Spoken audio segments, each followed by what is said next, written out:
ನಮಸ್ಕಾರ, welcome to ಸುಬ್ಬುಸ್ kitchen. ಇಂದು ನಾವು healthy ಕಷಾಯ ಮಾಡುವ ವಿಧಾನವನ್ನು ತಿಳಿದುಕೊಳ್ಳೋಣ. ಮೊದಲಿಗೆ ಒಂದು ಬಟ್ಟಲು ನುಗ್ಗೆ ಸೊಪ್ಪನ್ನು ಚೆನ್ನಾಗಿ ಒಣಗಿಸಿ ರೆಡಿ ಇಟ್ಟುಕೊಳ್ಳೋಣ. ನಂತರ ಒಂದು ಮುಷ್ಟಿ ಜೀರಿಗೆ, ಒಂದು ಮುಷ್ಟಿ ಧನಿಯಾ ಎಲ್ಲವನ್ನು ಒಂದು ಕಡಾಯಿಯಲ್ಲಿ ಹಾಕಿ ಫ್ರೈ ಮಾಡಿಕೊಳ್ಳೋಣ. ಮೊದಲು ಧನಿಯಾವನ್ನು ಹದವಾಗಿ ಫ್ರೈ ಮಾಡಿ ಒಂದು ಪ್ಲೇಟಿಗೆ ಟ್ರಾನ್ಸ್ಫರ್ ಮಾಡಿಕೊಂಡು ಅದೇ ಕಡಾಯಿಗೆ ಒಂದು ಮುಷ್ಟಿ ಜೀರಿಗೆಯನ್ನು ಹಾಕಿ ಅದನ್ನು ಚೆನ್ನಾಗಿ ಫ್ರೈ ಮಾಡಿ ಪ್ಲೇಟಿಗೆ ಟ್ರಾನ್ಸ್ಫರ್ ಮಾಡಿಕೊಂಡು ನಂತರ ಒಣಗಿಸಿಟ್ಟುಕೊಂಡ ನುಗ್ಗೆ ಸೊಪ್ಪನ್ನು ಹಾಕಿ ಅದನ್ನು ಚೆನ್ನಾಗಿ ಫ್ರೈ ಮಾಡೋಣ. ಸ್ವಲ್ಪ ಕ್ರಿಸ್ಪಿ ಆಗುವವರೆಗೂ ನುಗ್ಗೆ ಸೊಪ್ಪನ್ನು ಫ್ರೈ ಮಾಡಿಕೊಂಡು ಪ್ಲೇಟಿಗೆ ಟ್ರಾನ್ಸ್ಫರ್ ಮಾಡಿಕೊಳ್ಳೋಣ. ಬಿಸಿ ಆರಿದ ನಂತರ ಎಲ್ಲ ಪದಾರ್ಥಗಳನ್ನು ಮಿಕ್ಸಿ ಜಾರಿಗೆ ಹಾಕಿ ಪುಡಿ ಮಾಡಿ ಕಷಾಯ ಪುಡಿಯನ್ನು ತಯಾರಿಸಿಕೊಳ್ಳೋಣ.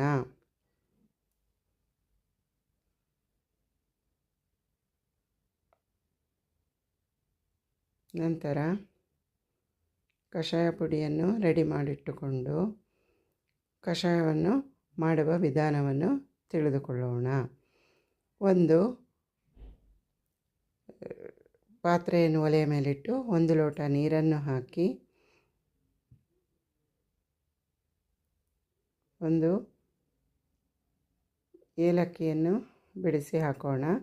2 ಚಿಕ್ಕ ತುಂಡು ಚಕ್ಕೆ, 1 ಲವಂಗವನ್ನು ಹಾಕಿ 1 ಚಮಚ ಕಷಾಯದ ಪುಡಿಯನ್ನು ಹಾಕಿ ಚೆನ್ನಾಗಿ ಮಿಕ್ಸ್ ಮಾಡಿ 2 ನಿಮಿಷ ಕುದಿಸಿಕೊಳ್ಳೋಣ.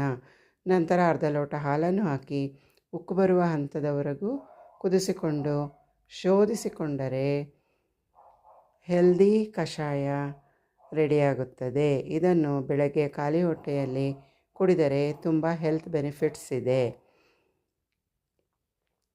ಇದು ಡಯಾಬಿಟಿಕ್ನವರಿಗೆ ಮತ್ತು ನರದ ಏನಾದರೂ ಸಮಸ್ಯೆ ಇದ್ದರೆ ಎಲ್ಲವನ್ನು ಸರಿ ಮಾಡುವ ಕಷಾಯ ಆಗಿದೆ. Please do share, like and subscribe. Thanks for watching.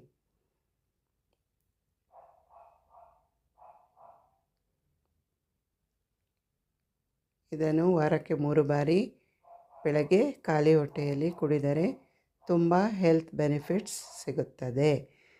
ಧನ್ಯವಾದಗಳು.